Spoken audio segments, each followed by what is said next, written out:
Good morning students, welcome you all in the class of History Civics, and today I am going to explain about some remaining powers of the parliament. In the previous video I discussed about the legislative powers of the parliament and about the parliament power to control the executive, as well as I told you about the financial powers of the parliament also. So today I will discuss with you about the just constitutional amendment powers of the parliament, then electoral functions of the parliament, as well as we know about the impeachment functions of the parliament. So listen one by one, I will tell you. First of all, just listen about the constitutional amendment powers of the parliament. So parliament has the power to amend. Amend means to make changes. So parliament is all powerful to amend the constitution.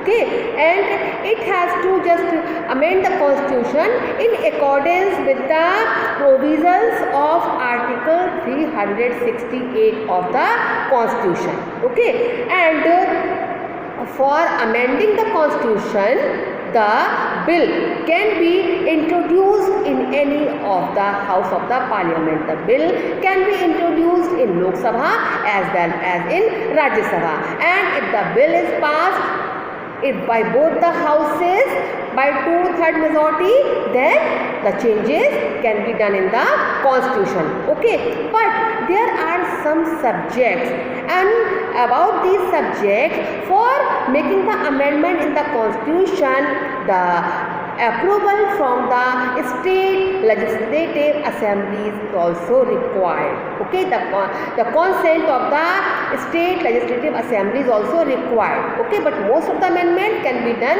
by parliament itself. Okay, now let us know about the electoral functions of the parliament. So the Parliament of India, along with the state legislature, elect the President of India.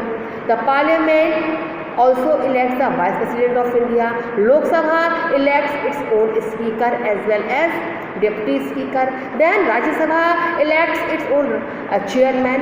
Okay, deputy chairman. Rajya Sabha elects its deputy chairman. Okay, so these are some electoral functions of the parliament. Now children, let us know about the impeachment functions of the parliament.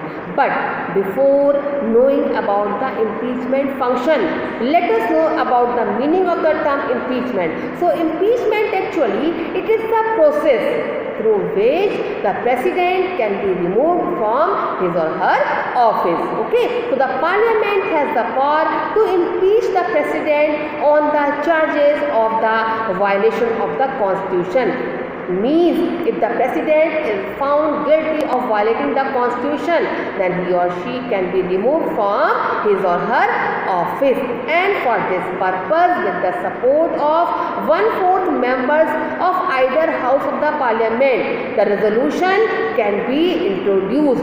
Okay, and for doing this, a prior notice before 14 days has to be given. And if the house in which impeachment resolution is introduced, if it is passed by 2/3 majority member, then it is sent to the other house for investigating the charges, and there the president is also given the chance to defend himself or herself.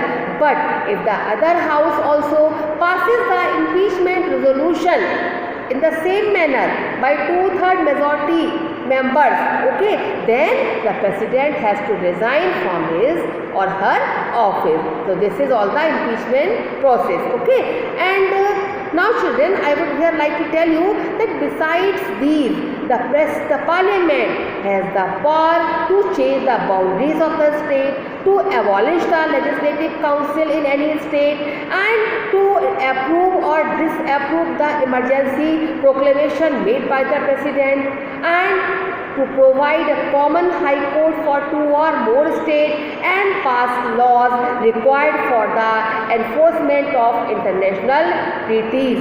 Okay, these are some other special powers of the parliament. parliament. So with all these powers, the parliament is a powerful legislature. Its position can be favorably compared with the national legislatures of other democratic countries like USA, Canada, Britain, France and Japan.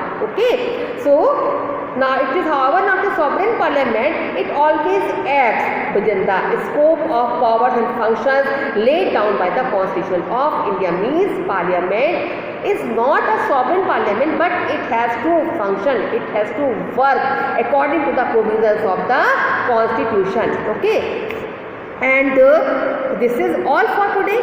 Okay, in the next class we will discuss the question answer and exercises of this chapter. Till then, have a good day.